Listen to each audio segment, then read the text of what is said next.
Take you back to the Washington Convention Center in downtown D.C. for the annual UnidosUS conference and a panel about to begin on civil rights. And every person, no matter who they are or where they're from, to help shape the future of our country.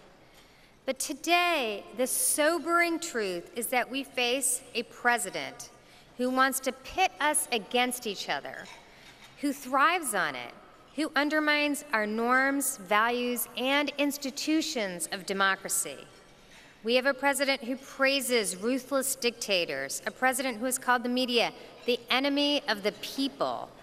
We also have a president who attacks the integrity of our judiciary, whether it's questioning the ability of a Mexican American to serve as a federal judge or working to achieve a right-wing takeover of the courts, as we could see this evening. Our justice system can serve as a powerful force for defending the rights of the minority against the majority, of supporting basic human rights, including stopping the inhumane policy of family separation.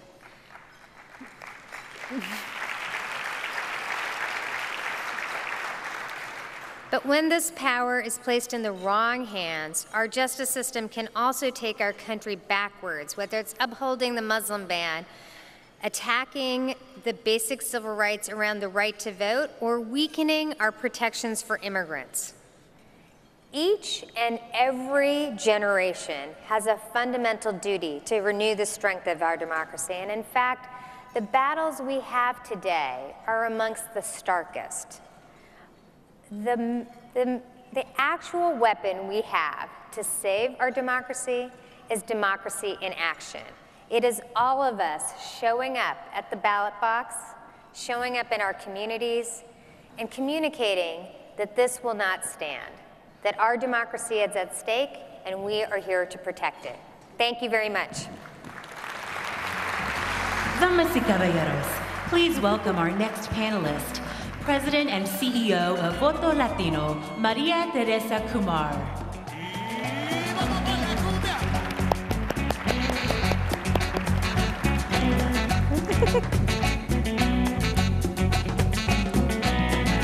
I'm in a room of powerful Latinos and I do not hear energy.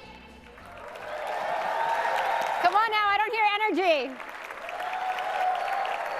So the topic I'm going to talk to you about today is very brief. It's called progress. And I know that in this day and time, we may feel like we are not making progress.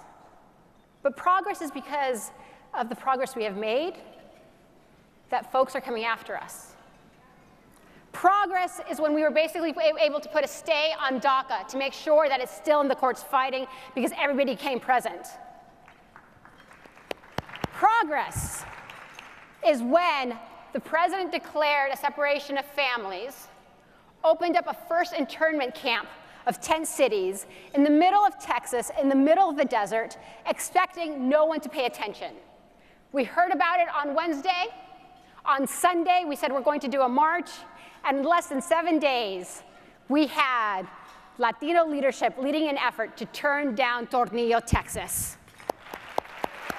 We had Unidos, we had Naleo, we had Julian Castro, we had Alex Padilla, we had Latino leadership saying not on our watch, and that Sunday we marched, and on that Monday, the government said it was not going to renew the contract. That is progress. Progress is identifying leadership, young talent. Voto Latino has been training young people to run for office. In the last 2 years, 4 have run for office, 3 have won, most recently, Alexandria Ocasio.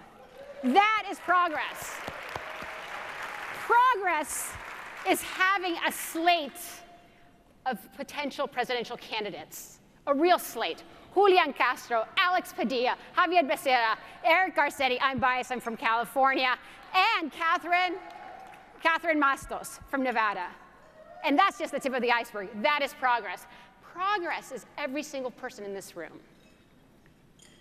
Because one thing that this administration does not know is that we are American Latinos before we are a political party. And progress to be in this room means that you have had to fight tooth and nail to be here. Nothing has ever been given to the Latino community. You guys are a testament of that, and that is progress. We are built for this moment. We are strong because progress is recognizing our potential at the voting booth. 80% of Latinos who register vote. 80% of Latinos who register vote. The mean age of the white American voter is 54. The mean age of the Latino voter is 18 years old. That is progress. Because when we come together as a community, when we're running young candidates, when we're setting ourselves high into the office of the president, when we are making sure that we are executives and mobilizing each other, uplifting each other like we did in Tornillo, we're unstoppable. And while we don't realize right now, because we keep hearing these terrible things about the Latino community, it's because they see our potential. When they try to prevent us from the voting booth, it's because they see our progress. When we know that we have an individual that wants to make sure that they not only want to run for office, but they want to run and be CEOs, we have to make sure that we're encouraging them, because that is progress. And I want you all to share it with me. Unidos, somos más. Unidos, somos más. Unidos, somos más. This is our moment, our vote. And I'll see you in November, but first we're going to organize like hell. Thank you. Ladies and gentlemen, let's give a warm welcome to our next guest, President of the Human Rights Campaign, Chad Griffin. Woo!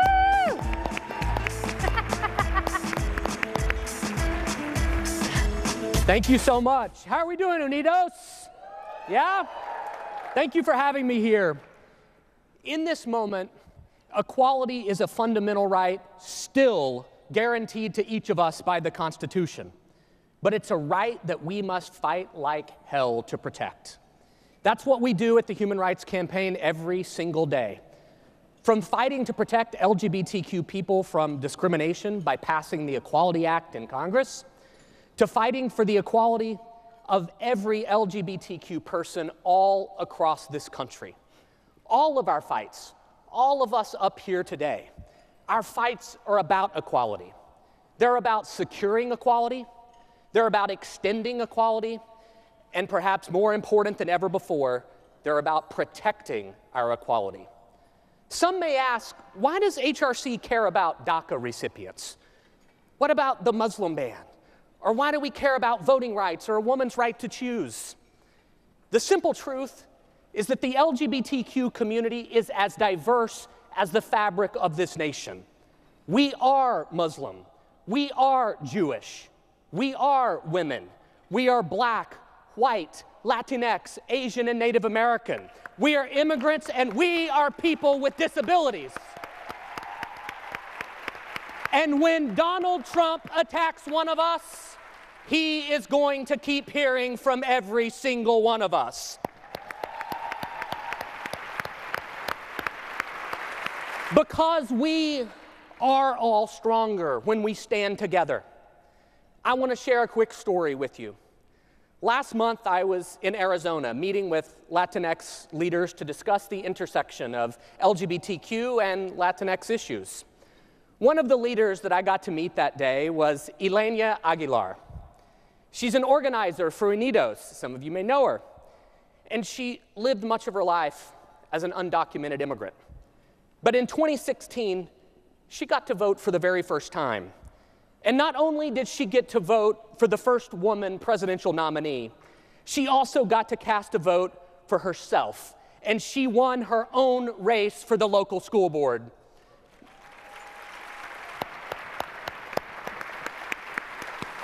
My friends, there is nothing more uniquely American than that story. And that's why I have never been more optimistic about our future. One of the silver linings of this moment, this dark moment that we're all living through today, is that never before have we as a people been more eager to participate, to advocate, and to fight back.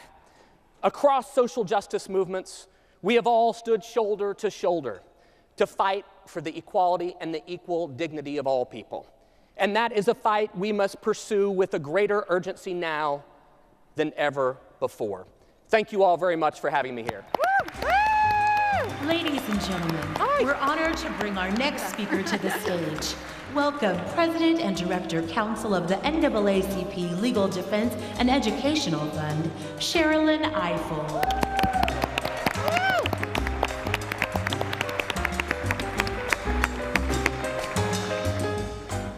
Hola, hola, ¿cómo está? All right, today marks the 150th anniversary of the passage of the 14th Amendment to the Constitution. So it's a good day to talk about justice. Give the 14th Amendment a round of applause. It's a good day to talk about justice. The 14th Amendment articulated three critical rights that forever changed our country. First, birthright citizenship, meaning that anyone born on U.S. soil is a U.S. citizen. Second, equal protection of the laws.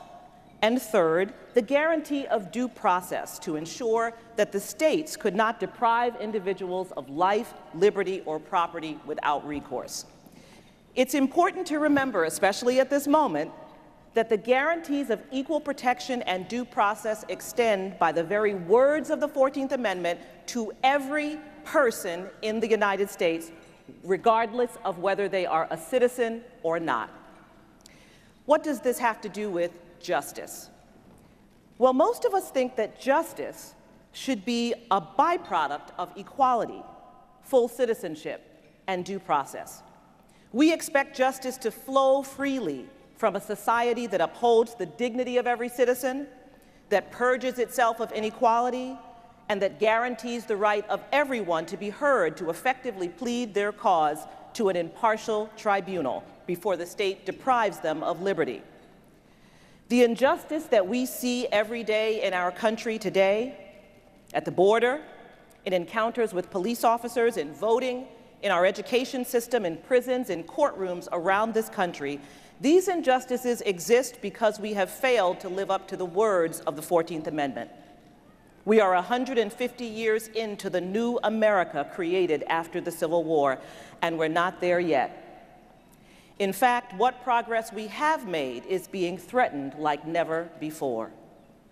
So today I'm asking all of us to recommit to the promise of the 14th Amendment. Its guarantees and protections were bought and paid for with the lives of over 600,000 Americans who perished in the Civil War, and countless individuals, known and unknown, who put their lives on the line during the Civil Rights Movement.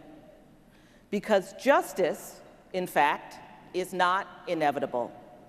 If you want justice, you have to fight for it. Fight for justice wherever you stand, in the courtroom, in the State House, in your community, in the streets. Fight for our Supreme Court. Fight for a Congress that does its job. Fight for our educational institutions. Fight for our democracy. And then when we think we've achieved justice, we have to fight some more. The forces that would turn us back, they're fighting too, and they never give up. But we have the words of the 14th Amendment on our side. And so we fight on like we mean to win. Gracias. Damas y caballeros, joining us from the Leadership Conference on Civil and Human Rights, please give a warm welcome to President and CEO Vanita Gupta. Woo!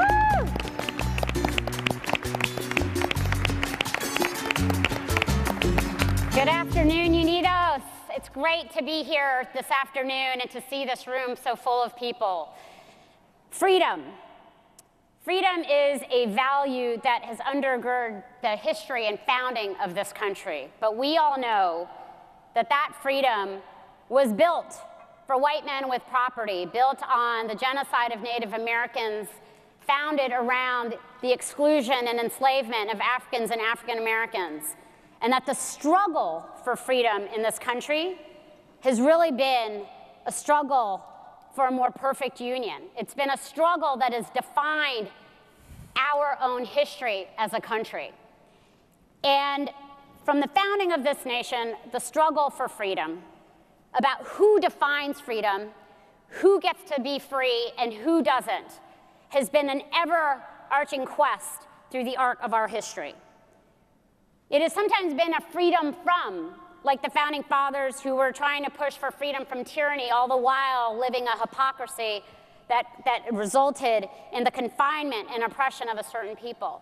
But it's also been the freedom from oppression for marginalized and vulnerable communities. A freedom defined by the quest for dignity and humanity, because we know that in the course of our history, the greatest threats to freedom have always involved the deep dehumanization of certain people and certain communities in our midst.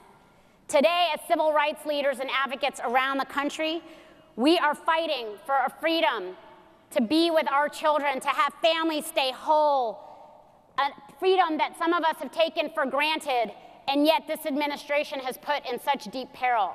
It's a freedom to live free from mass incarceration, from unlawful criminal justice policies that have devastated Black and brown communities.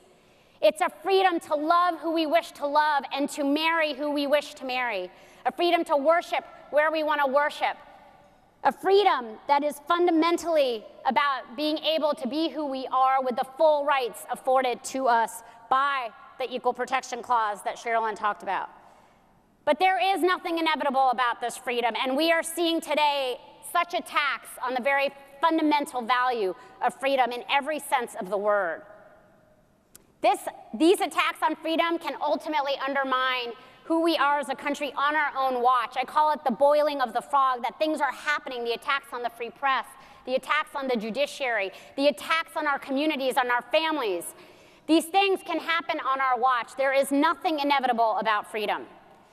The only thing that has ever defined our progress as a country and our freedom has been that men and women and young people like all of us in this room have insisted upon it, have insisted on the dignity of every human being, on the rights inherent and inalienable of every human being in this country.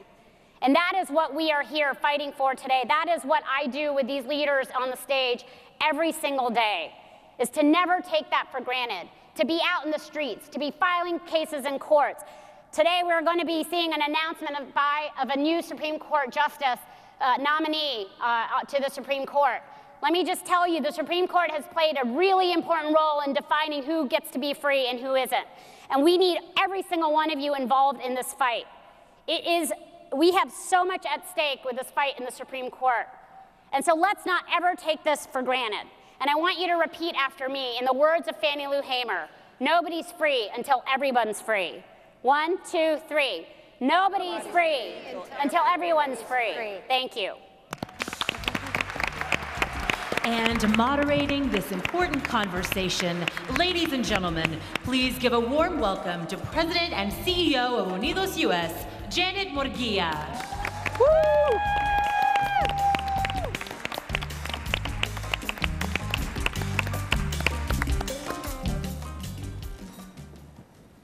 52 years ago, when Cesar Chavez was in his first fast, bringing attention to the plight of farm workers, he received a telegram from Dr. Martin Luther King Jr.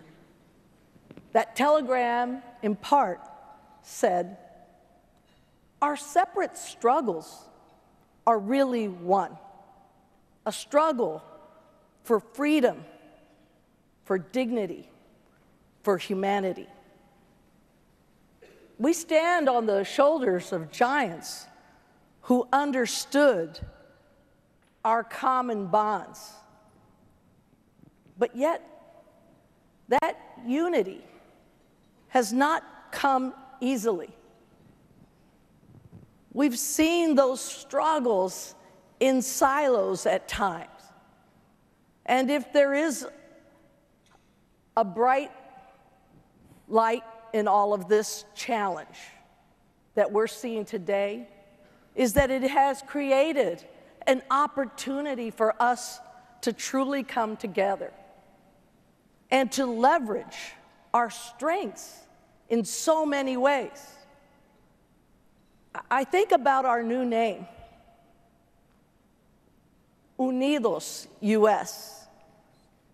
As we were approaching our 50th anniversary, we understood that we had to think differently about how we could take on the challenges that we're seeing today, but to also create opportunities.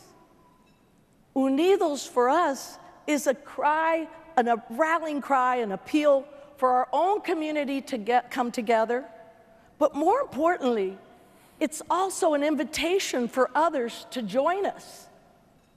We understand that in this time more than ever, we need partners, we need allies, and we have to be a partner, and we have to be an ally.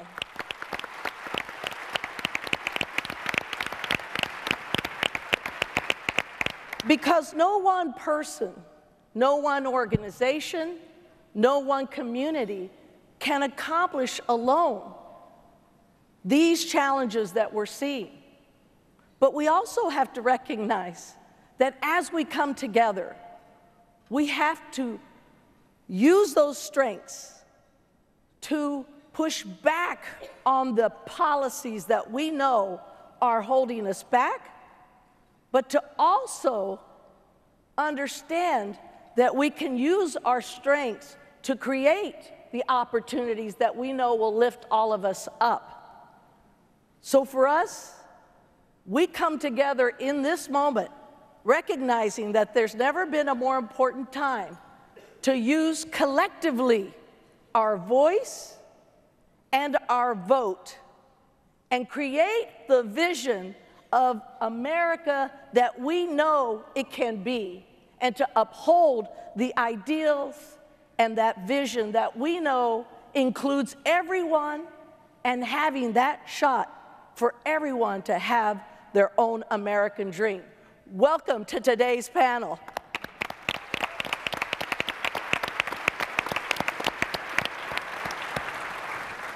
Well, this is incredibly exciting. You know, we work together as leaders of all of these distinguished entities and organizations, but we don't often get a chance to sit down and talk about what's happening. We work together very closely in coalitions, as I was talking, but I think this is a very important time for us to talk a little bit about what the state of our civil rights movement is right now. And let's share with folks what we think are some of the biggest challenges, but also some of those big opportunities that we know that we can take on together. So obviously, got a lot happening. There's a Supreme Court nominee about to be announced. Vanita, you talked about that a little bit. You know, one of the things that I keep hearing is that it is important, obviously, for us as a civil rights movement to stay together and to keep pushing. But what is it that we need to do differently or in a new way that you think can be the path forward for all of us? Does Sherilyn or Vanita, you want to take that first? Thank you so much, Janet. I appreciate it, and it is so exciting to just be sitting here with my colleagues and before all of you. I'm going to identify two things. First of all, I think that notwithstanding our very optimistic picture of what will happen in this country demographically, right? And Maria Teresa was referring to some of that in terms of the median age of the Latino voter, and we talk about the browning of America, and we talk about being a majority-minority country and so forth. And I think we have to rely less on the idea that demography is destiny, because it is not. There is such a thing as minority rule. It's very ugly. Many of us know it from South Africa. It's brutal. We shouldn't assume that just because there are numbers that there's power. If you want power, you have to decide that you're going to exercise power. And to exercise power requires that you lean in to every moment when you can acquire power. And that means that you're not just voting in the midterm elections this year because Trump is a nightmare. You're not just voting in the presidential election because you want to influence who the president is and because the president picks the Supreme Court and so forth. You're voting in every election. You're voting in the school board election. You're voting for the town council. You're voting for the water commission. You're voting in the sheriff election. You're voting in the city council election. You're voting in every election. And you're looking at all of the candidates and you're educating yourself about them. And I think that's what we have to do differently. We know who, we go in the voting booth, all of us have done it, right? You vote for the president, or you vote for the governor, you vote for the mayor, maybe you know somebody on the city council you vote for. Then it says, pick 3 judges. You don't know who those judges are, right? So you either pick 3 because maybe you like their political party, or you don't vote in that election. So voting in every election.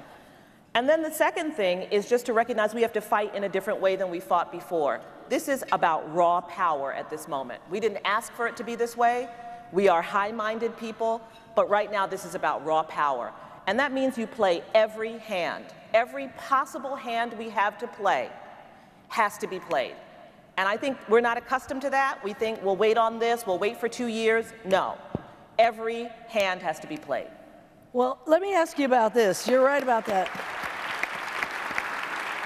So is this about more demonstrations, more marches, fully using our voice, doing more of it, or doing it more intensely? Or is there also other avenues we should be pursuing? Because obviously, we've seen a lot of people inspired to be in the streets and to make sure that we're denouncing policies. But I've often said that that alone may not be enough. We know that we have to do other things. What are some of the other things, Neera?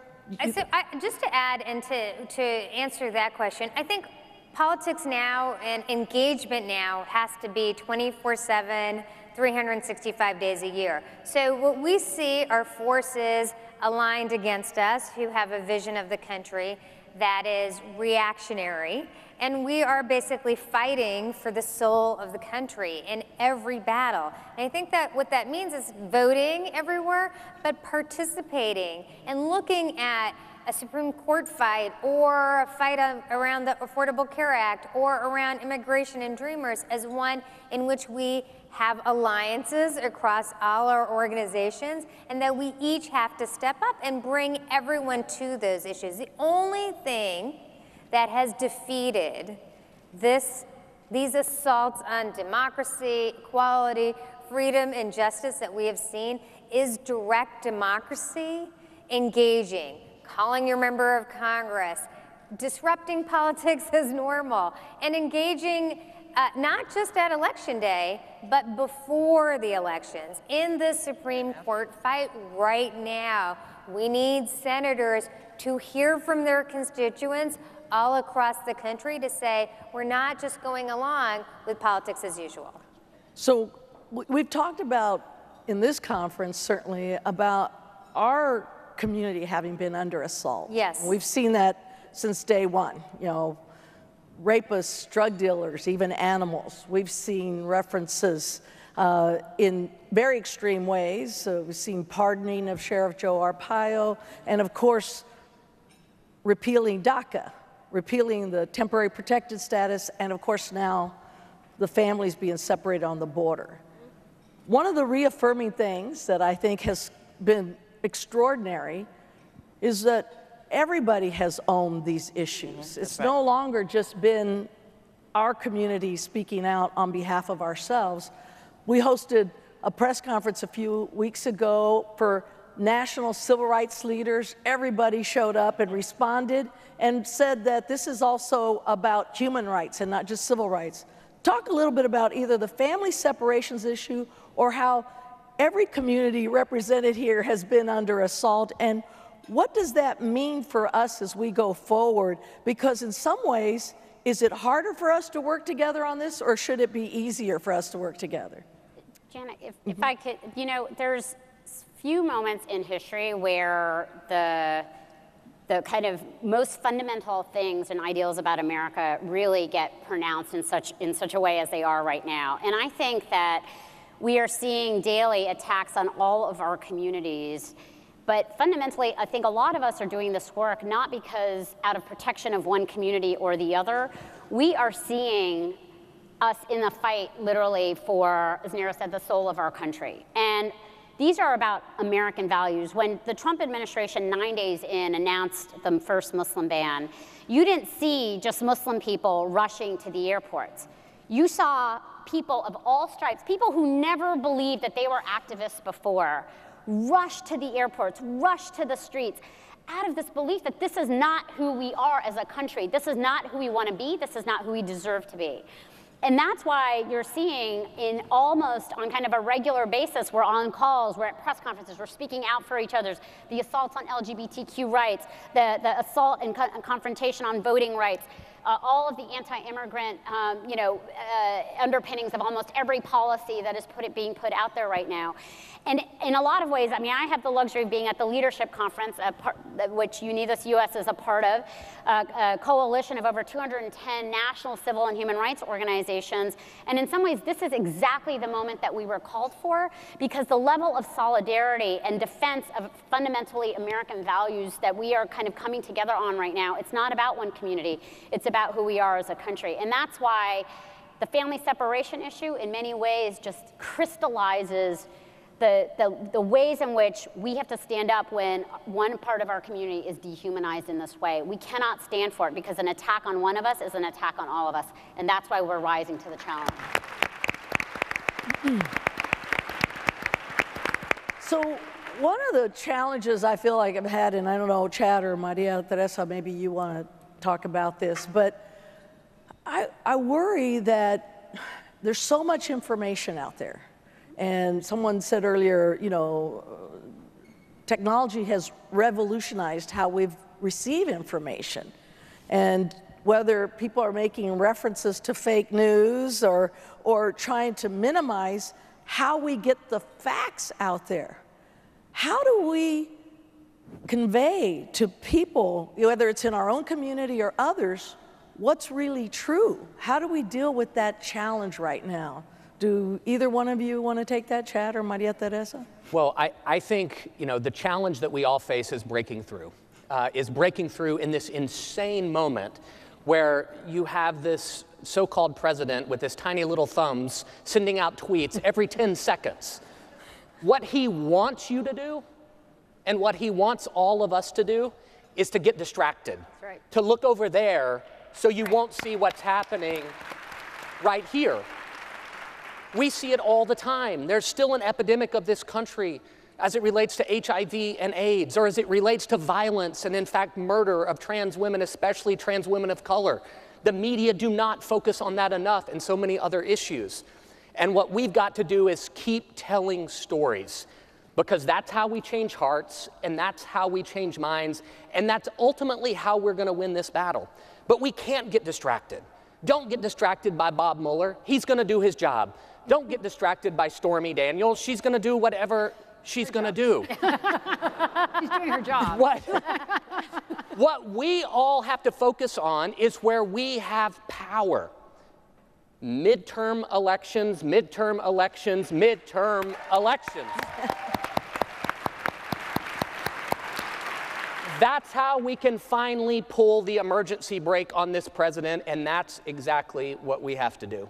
And just to piggyback, we oftentimes, for the work that we do, it's really hard for folks to pay attention. My mother still does not know what I do. My grandmother still says that I was a special counsel for the White House. I didn't go to law school. Right? But Americans are paying attention for the very first time. And because Americans are paying attention, every single one of us, it allows us for mobilization and organizing.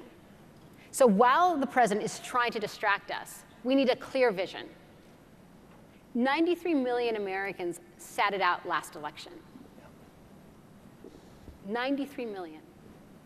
We're expecting 12 million young voters by the next presidential. 2/3 of them are young people of color. Our job is not to leave any voter on the table. Our job is clear, because as they distract, we have to build. And I will share, in California, we had Pete Wilson. He was the precursor to Trump. And what we did was threefold. We invested in infrastructure. We had a communications campaign to clearly define the person that was trying to target the Latino community, and we registered and naturalized. And if you were to ask me what we need to do differently, Janet, is the Latino community, we need to start investing in organizations like Unidos, like NALEO, like MALDEF, because for too long we're sitting on the sidelines expecting someone else to invest in us. And until we start investing in our leadership and the institutions that we need, that is the reason we are weak. 60% of Latinos are 33 years or younger. We have to make sure that we are making the contributions, because right now we're expecting someone else to do the work, and I'll let you in on a secret. Right now, the way the establishment is structured, people just register enough Latinos to get their candidates over the top. Just enough. There's a strategy called the 50% plus one strategy, where campaigns deploy, basically saying, I'm going to register the 50% that I know will come my way, and that 1% that will get my candidate over the top. By that structure, Latinos will never have the political power that is represented that they need. African Americans will never have the political power that's represented by the needs. LGBTQ will never have the political power. South Asians will now have the political power. So what we need to do is run candidates, register our hearts out, having those hard conversations with La Abuelita to become naturalized, but that La Abuelita needs to talk to the 18-year-old saying, hey, you're coming of age, and we need to pull out our checkbooks to invest, whether it's $5 or $10 or $20, because it's on our watch. I'm going to come to you with something. So I agree 100%, and I am proud of the work we've been leading in voter registration in particular. In the last decade, we've registered at UnidosUS 600,000 new voters, and between now and November, we're going to register 100,000 new voters. So we are very invested in this, and you're right, we need other people to be investing in the way that we can engage more and more of our community. Yeah. So Jenna, I think the 2016 election was a $2 billion election. Less than 70 million of that was invested in the Latino community. For national organizations, less than 10 million. There's 56 million Latinos. If each person gave $1, that'd be 3 times more than what was invested in the last election in the Latino community. But when it comes to voting, Cheryl, I want to ask you, look, we're out there hustling, trying to make sure we're connecting with everybody, but yet we're seeing more and more barriers to voting, suppression efforts. You've been a great champion in this space. What can you talk to us about? What either are you doing, but what can more people do to feel like they're also helping in making sure that we're breaking down barriers for people to have access to voting and to their right to be part of this electoral process? Look, we cannot pretend that there is not a movement in this country that is designed intentionally to keep African Americans and Latinos from voting. I'm not making that up. I'm not saying that because I'm an activist. I'm repeating what federal courts have found in Texas, what federal courts have found in Wisconsin, what federal courts have found in North Carolina, that legislatures met and enacted voter suppression laws, voter ID laws, for the purpose of keeping African Americans, and in other instances, African Americans and Latinos from voting. We challenged Texas's voter ID law. The trial court found in an over 90-page decision that the purpose of the voter ID law that Texas created, this was the voter ID law that did not allow our clients who were university students to use their university ID to vote, no using a tribal ID to vote anymore, no using a federal employee ID to vote anymore, but you could use a concealed gun carry permit. That this law was created for the purpose of suppressing the vote.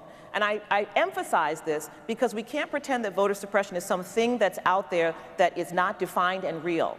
It is racist and it is targeted at our communities, and that's real, okay? So we're gonna keep litigating, we're gonna keep pushing back against those rules and those laws, and you have to be conscious of the fact that they exist. And this is why I think it's important for us to talk beyond just the actual physical act of voting. Because our power is not only in our vote, but it's in our engagement, and this is where we fall off. Even when we have some of the highest voting participation levels, as African Americans did in the 2008 presidential election when Barack Obama was elected, they were excited about the candidate, voters came out and we voted. We then have to stay engaged. And engaged doesn't mean you come and vote 2 years later. Engaged means that you're showing up at meetings. Engaged means that you're doing what Neera said, that you're contacting your congressperson. Right now, the president wants you to think that the selection of a Supreme Court justice is a reality TV show, and that you're supposed to wait until 9 o'clock tonight, fix yourself a cocktail, get some popcorn, and watch this unfold. He wants you to think you have no power. But under the Constitution, someone can only be confirmed for the Supreme Court, not only if the president picks them, but if they are confirmed by the United States Senate. And the senators represent you. So your job Your job as a member of this great community in this country is to contact your senator and tell them what you want. Every senator will have a vote. There'll be a Senate Judiciary Committee first, and then every senator will have a vote. What do you want them to do? Tell your senator, I don't want you to roll back voting rights. Tell your senator, we stand for treating immigrants humanely. Tell your senators, we stand for upholding LGBTQ rights. Tell them what you want. Tell them the questions you want them to ask those Senate nominees. You have power. Those senators want to keep their job. And so what we miss is that we have power between elections. Every single person in this room could run for school board. There's nothing stopping you. It's not a full-time job. Do you run for office? Do you tell your children to run for office? Do you run for the county commission? Do you run for the water commission? You have the ability to stay engaged in your community. Let me tell you, if you show up en masse with your family and some other people that you know at a county council meeting, they will be scared to death. They will know why you're there. They want to know what's going on. Are they in trouble? Just your presence puts pressure, but we don't do it. We stay home, we watch TV, and we let government happen somewhere else. Right. And that has to be over. Power is not just about voting. Show up. You know, that should strike a chord with our community because, you know, when we all decide on a Saturday we're going to go to the movies or something, there's 3 carloads that end up going. So if we could just approach this and take the whole family, right? Nira, I had a question for you because I really want to understand there is a little bit of a challenge right now because in many ways we've never seen our country more polarized, right? It seems like there's factions. And on the one hand, we want to be able to talk honestly about how passionate we feel when we see many in our community being assaulted with these policies and the harm and suffering that's causing them. And it's hard to remove some of the anger from that. And you want to make sure that we're getting our community excited and engaged and passionate and telling those stories. But at the same time, it feels like there's a disconnect with folks who may not see things exactly the way we see them, and yet they need to be convinced that we're really talking about issues that should be issues we hold in common in terms of how we treat families. How do you kind of make sure you're talking to your own community or getting folks out there engaged without seeming to be pushing away others who need to better understand what we're going to? Is it about our rhetoric or is it about our tactics? Or is it something that you think needs attention or doesn't need attention? I mean, I think this is one of the hardest things we're facing, which is right now we are and we've seen this in previous periods in America, but this is the starkest it's been in many decades in my mind, which is we have a person leading the country who is trying to pit groups against each other, who is trying to sow fear of different people, immigrants, Muslims, any group out of favor. And I think the challenge we have is that it's hard to break through when different groups are listening to different sets of facts, right? It's hard to break through when the president can say something that's a demonstrable lie and there is a group of people who will just believe it. Now, my view of this is that does not mean we fight lies with lies, or we actually have to hold to the truth more strongly. And to be a little bit optimistic, if you look at the last year and a half, Donald Trump has said a variety of things that were not true. He said the Affordable Care Act was terrible and that they would replace it with a bill that would cover as many people. But at the end of that debate, 70% of people did not believe him. He has tried to defend the family separation policy. Within a week or two, 2/3 of Americans said he was wrong. I do not think we have to convince every group, although we should try, but we are in a battle, again, for the most basic questions about our democracy, which is, who is American? What does America stand for? And in that fight, we have to be tireless, as we are all tested, but we also have to be fearless about the truth and honest about the stakes and impact on people's lives. I think we do continually have to communicate to people who don't always agree with us. I personally believe you have to call your annoying relatives in that other state or friends who don't agree with you and convince them, or at least try to engage them. Because we know one thing, which is falsehoods fester when they are not challenged. And it's up to all of us to engage in that. That is what the right has been doing for decades. They have been engaged in an entire communication strategy around a narrative that sees all of us, and I hate to say this, but sees all of us as a threat. Well, I appreciate hearing that. I know it's going to be something we're all trying to figure out. We want to make sure we're bringing people along. People look to the LGBT community, and they have said, wow, we've seen so much progress. Of course, we know that those wins are not permanent, but the LGBTQ community has been really an example that people have lifted up for how you've made progress, you've organized, you've mobilized.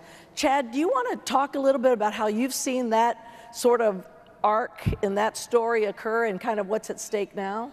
Well, there's a couple of things I would say to that. One, the power of telling stories.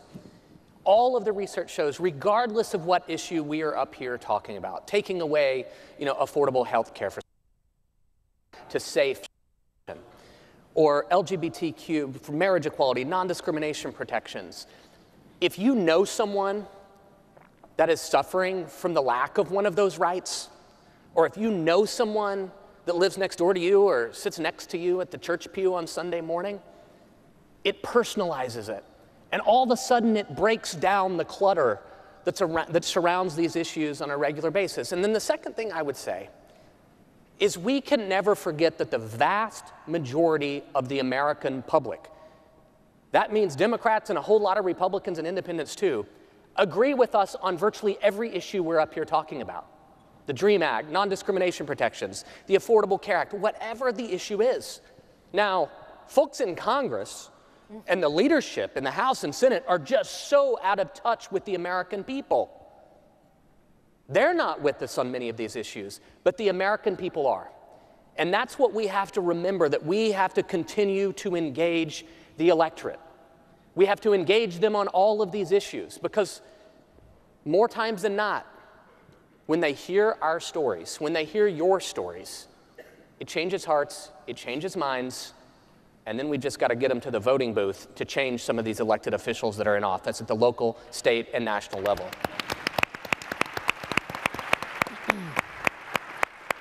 One issue I want to raise, there's so many, but one, maybe Vanita and Maria Teresa, you all can talk about it, is the census. A lot of times people hear about the census, they understand that this requires us to fill out forms, but they don't really understand that at the end of the day, how this process is completed and fulfilled really will affect the way communities have access to resources and power.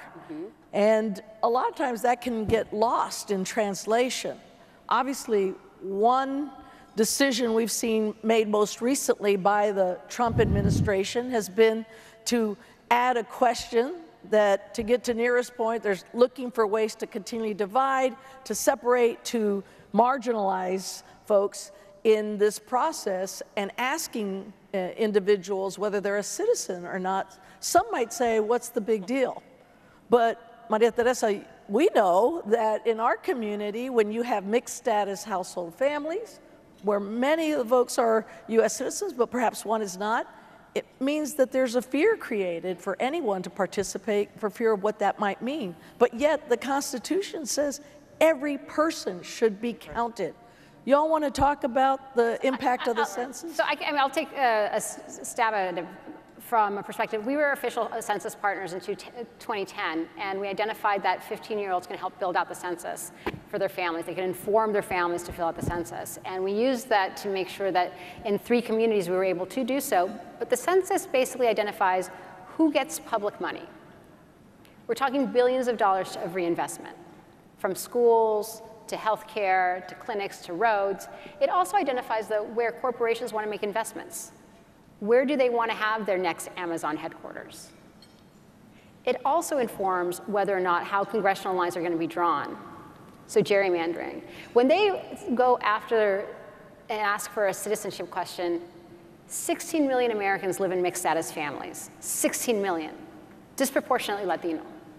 When we hear that Ohio decided that they want to purge infrequent voters, they're talking about young people and disproportionately American Latinos, the people that Voto Latino registers to vote. Right now, we're on track to registering close to 1 million folks by 2020. But those folks are infrequent voters. So when we talk about the census, when we talk about purging voter files, when we're talking about how the president perceives the Latino community, it's lying squarely in the backs of Latinos because we're the second largest group of Americans, but we're young, we're infrequent participants. We don't believe that the census necessarily impacts us. And we have to make sure that we are organizing and talking to each other. One thing I always like to say, Janet, is that Latinos, we love to talk on our phones. Love to talk on our phones. We have to talk to on our phones to make sure that we're sharing information. Just like other folks like to spread misinformation on Facebook, we have to do peer-to-peer work, making sure that everybody understands what the notions are. Our possibility is high, but this is all by design. When the Supreme Court went after Shelby County, basically to remove the Voting Rights Act, the protections that allow disadvantaged folks from participating, Shelby County was the 5th largest county of the Latino population growth in 2010, over 100%. Every single jurisdiction, 22 jurisdictions that followed, were Latinos who had at least a 20 to 25% growth in their population. Other folks have been impacted, but disproportionately they see the future and they're trying to hold it back. Did you want to talk about the census? You know, the census is, in some ways, I sometimes say that it's like the least sexy civil rights issue, and yet it is one of the most foundational issues to our democracy. Apart from the doling out of close to $800 billion by the federal government for communities that is based on the census, it is based on the count, it is also the basis for political apportionment and representation in the House of Representatives. And it is the only program mandated by the Constitution, written into the Constitution, that the government has to count every single human being within our borders every 10 years. And so when Jeff Sessions asked the Department of Commerce to add a citizenship question back in December, and 3 months later, Secretary Ross decides, with no testing, no science behind it, to add that question. We learned through subsequent litigation that behind that question, the lobbying forces were Steve Bannon and Chris Kobach, the Kansas Secretary of State responsible for SB 1070 in Arizona, and a whole slew of anti-Latino and anti-African-American voting measures around the country. We know exactly what this is about and what this agenda is. And the risk to the census now, of it being a sabotage census because of the addition of this question, because of levels of fear that even before, quite honestly, before the citizenship question was added, the Leadership Conference, which has been through 3 decennial census cycles, understood that the political climate for immigrants to respond to the census was already going to be so charged. Now with the addition of this question, was now taking this to the risk of entirely sabotaging the census. And so there has been a number of lawsuits that have been filed, but there isn't a path to undoing it in Congress. Congress can undo it, but it's going to depend on what happens in November for there to actually be a path to undo it. There will be a count. And I will tell you that for the Leadership Conference and all of the groups that are a part of us, we have to have an all-hands-on-deck organizing effort to make this happen. It is going to be so important that all of you in your communities where you are trusted leaders, trusted messengers, that we are going to need to enlist you to get organized, to organize in your communities, to get our communities counted. And we are going to need to fight back to undo this question. We need to make sure that our communities are able to see the resources and have the political power and political representation. It is so foundational, and this is going to be an effort that's going to involve all of us. I will also say that the census is, as a core democratic institution, we need to know, and this is kind of tying this together, that when our communities vote, when we vote, we win. And this is all, you're hearing all these issues tied together. It's about the courts, it's about the census, it's about voting. We've got to be engaged. Every moment is an organizing opportunity. You're seeing it in your local communities. You're seeing it whether it's about what's happening in your schools, whether it's about the Know Your Rights with the police department, whether it's about getting folks registered to vote.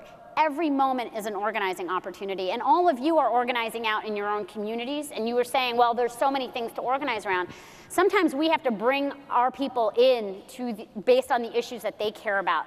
They may feel very alienated from government, but we know that without investment in our democratic institutions, we are seeing some of the most basic aspects, democratic institutions get eroded. And that's why we've got to be organized to fight back. Because when we organize, we win. When we vote, we win. And when we are able then to have the power that we need to have in our local communities, we can fight the big fights in Washington. Can I just add one thing? So Naleo.org, Naleo.org actually has right now open comments asking for community leaders to provide information on the census so that they can provide feedback. It's an open forum, but if you go to Naleo.org, you can go ahead and basically provide public comments saying we do not want a citizenship question on the census. Use that power. Can I just add one thing here, because let's keep it real. When I was a little girl, the rule in my house was that, if a stranger was at the door and rang the doorbell, we didn't answer the door. Like, that was a thing. So the census was already very challenging for us because, and certainly somebody with a clipboard taking information saying they were from the government, these were not people that we invited into our living room for coffee. So that was just culturally not what we did. But I was a census taker when I was 18. That was my first grown-up job. I will not tell you the decade. Just 10 years ago. No, so I was a census taker, and what it taught me was, it taught me about my own neighborhood. I was in blocks that I'd never seen before or heard of, and it also showed me the confidence that people need to have in you to actually open the door and answer those questions. And so who gets hired to do the census is also an important one. It's a nice little job for young people, because the more we are part of the ranks of who's taking the census, the more confidence people will have to open the door, to talk to people, the more you're going to have people who are bilingual or multilingual and can engage with people. We shouldn't forget that part of it. Again, we don't sit on the sidelines and wait for the census to happen over there. We should be start asking, when are they going to put out the job applications? Who's going to get hired for those jobs? And I'll say that the current climate that we're in, the climate with these awful ICE raids and the family separations, has produced real fear. And if we're honest, those fears are well-founded. We can't pretend that they don't exist. And that's why the organizations that are represented up here are so important, and especially the Latino organizations that Maria Teresa were talking about, because they have the good information and they're the resources for you. And we've got to start bringing this into our faith communities, to all of you who are leaders, so that people in the community feel, I know who I can call. Should I really be opening the door to this person? What could happen to my family? You've got to be holders of that information and disseminators of that information and real leaders in your community, so that we can make sure we get that count that really is the key to opening political power. Nira, I want to quickly have you talk a little bit about access to health care. Yeah. It's so important, in the Latino community. 4 million Latinos had access to health care as a result of the Affordable Care Act. And all of that is at risk. It seems to be very much eroding as we, with every administrative act we see. But there's a lot happening in the states as well. Mm-hmm. What's the best way we can protect what we have in the Affordable Care Act and at least try to keep that in place until we have an opportunity to do more? What are you seeing out there? I think that you're absolutely right that there's moments for great worry and great optimism. At the state level, we see conservative states looking at expanding Medicaid. Utah could have a referendum, is likely to have a referendum in which it's likely they'll pass a Medicaid expansion. Obviously, Virginia was a state in which the governor's election really hinged on Medicaid expansion and passed Medicaid expansion. But we should be realistic that the core view of the Trump administration is that this is a central part of the Obama legacy, and they would like to destroy it. They're taking administrative acts to weaken the ACA. It's still strong. People should know. They should still sign up. But to be 100% blunt, if you know, if conservatives keep the Congress after everything we've gone through, the ACA will be gone. The ACA is on the ballot just like all the values we hold dear. And I'll just add one little additional thought to everything that's been said here. Whether it's voting or the census, essentially conservatives do not like the future of the country and are trying to remake the rules to limit the power and voices of people that they fear. And we have to act differently. You asked earlier, how do we act differently? People cannot be passive about voting. Depending on what state you're in, you have to check that you're on the rolls. That is a new thing that we all have to do over the next several months. And tell your friends and neighbors, check yourself on the rolls. Make sure you're registered or register afresh. Because all of these issues, the Affordable Care Act, the census, they're not waiting for 2020. They hang in the balance months away from now. Well, let me, we're about to wrap up here, but I want to make sure I get each of you maybe responding to one aspect of some of the messages we heard from on Saturday from Brian Stevenson, author of Just Mercy, someone who's headed up the Equal Justice Initiative. You know, he talked to us about proximity and how important it is to be proximate to the poor and to the marginalized, to undocumented. He talked about rejecting the politics of fear and anger and to change the narrative. He also said we have to recognize what the truth is really before we can have reconciliation. But he also said that we have to be prepared to do something inconvenient and make us uncomfortable. That maybe, you know, certainly addressing this passivity issue, it doesn't mean that we just decide, I'm going to go vote and that's it. It means you've got to do more than that. You voting alone is not going to be enough. You're going to have to deliver more. You're going to have to make sure you're encouraging others, you're taking others to the poll, you're making sure they're signed up, you're helping people understand what the steps are. He said we're going to have to do something that makes us uncomfortable. And finally, he said that we have to stay hopeful because we can't be drowned out in our despair and be so forlorn that we give up. We can never give up. So as we close out here, final thoughts, can you take any one of those aspects of Brian's message and maybe make some final thoughts for our folks here, to create some final thoughts for our folks here? Go ahead, Chad. Well, I think, first of all, everything he says is right on, spot on. I am a huge fan. But I will take one thing in particular, and yes, we have to remain hopeful, and I think there's real reason for it.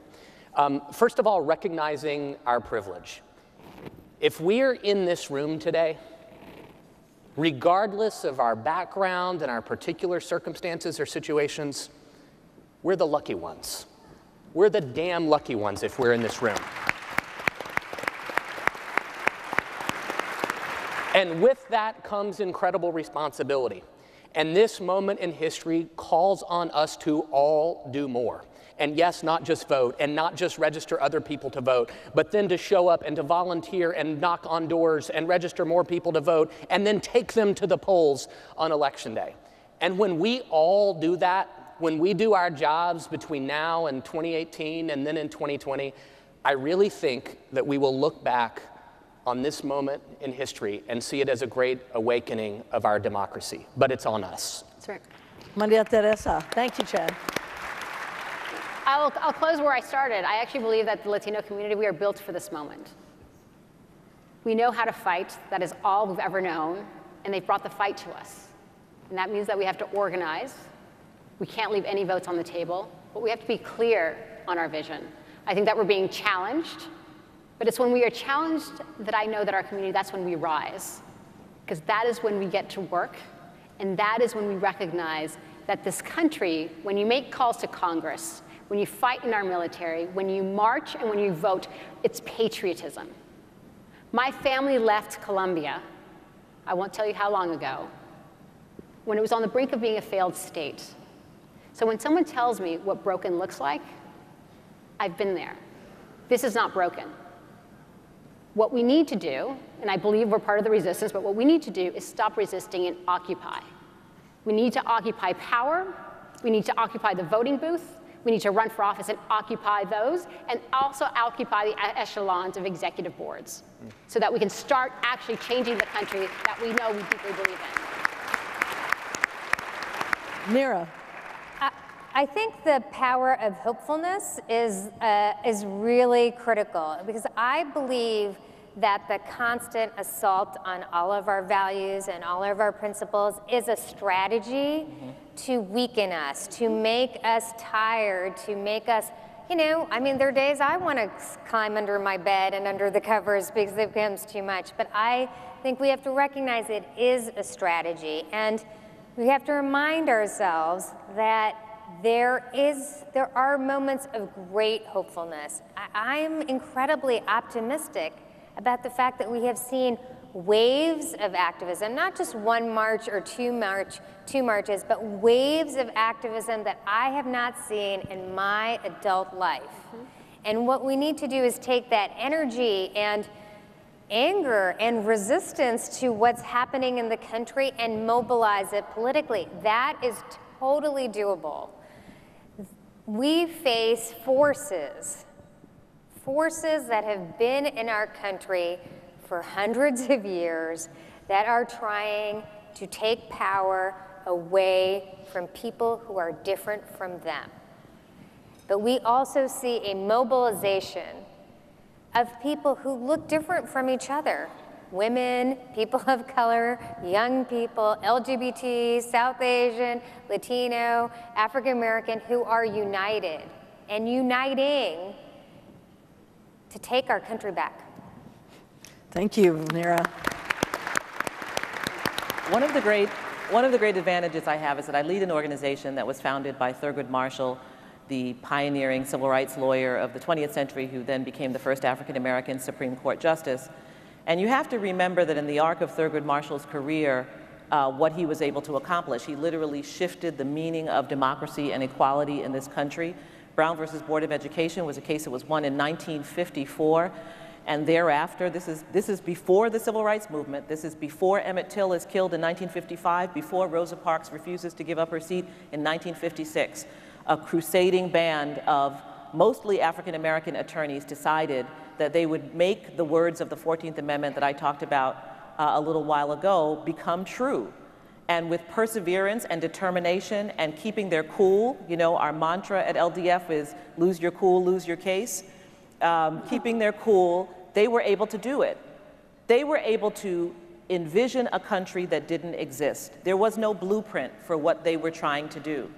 And yet they were able to do it. They were determined to break the back of Jim Crow.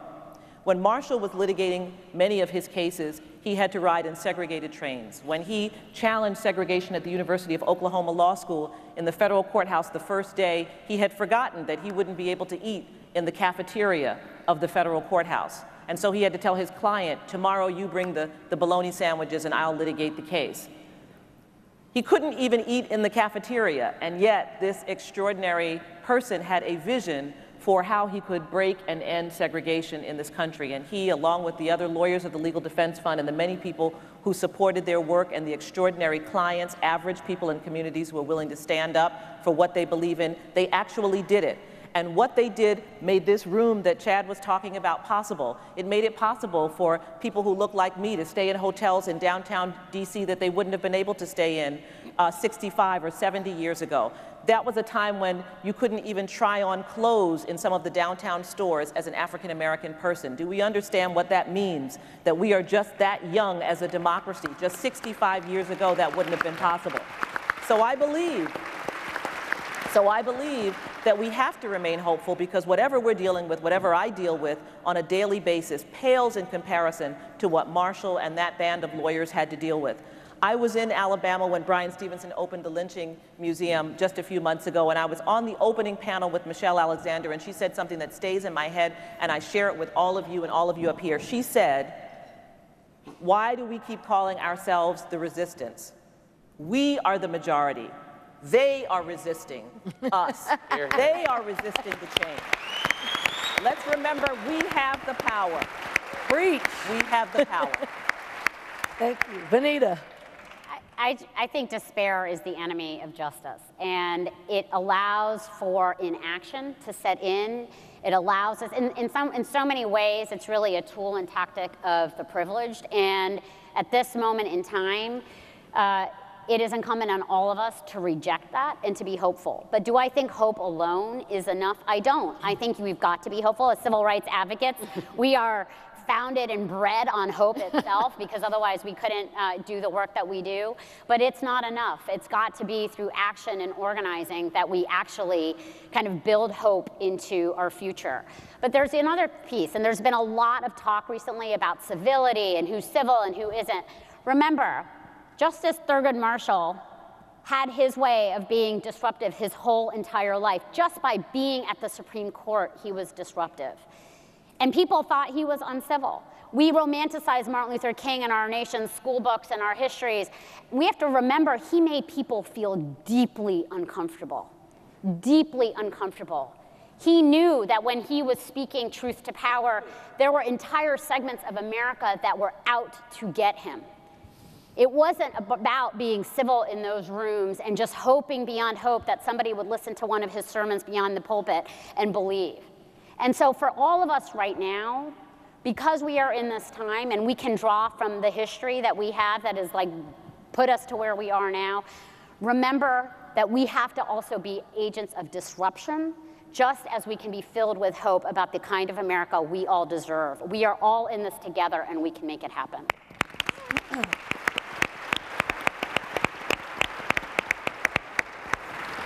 You know, I think some key themes that we can take away as we close out this panel, and they'll be easy to remember. Voice. We have to use our voice, and we have to elevate our voice to renounce policies that we know are unfair and un-American. We have to vote, because if we're going to change those policies, we have to be engaged and participate. Voice, vote. And we have to have that vision, that hopeful vision for the kind of country we know we can be.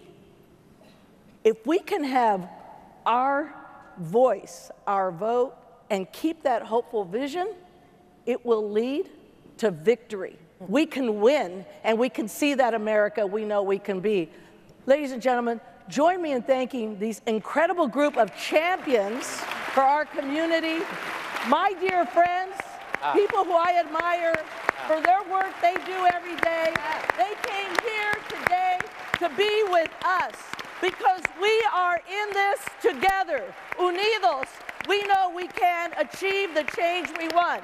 Thank you all very, very much. Appreciate you all. Thank you.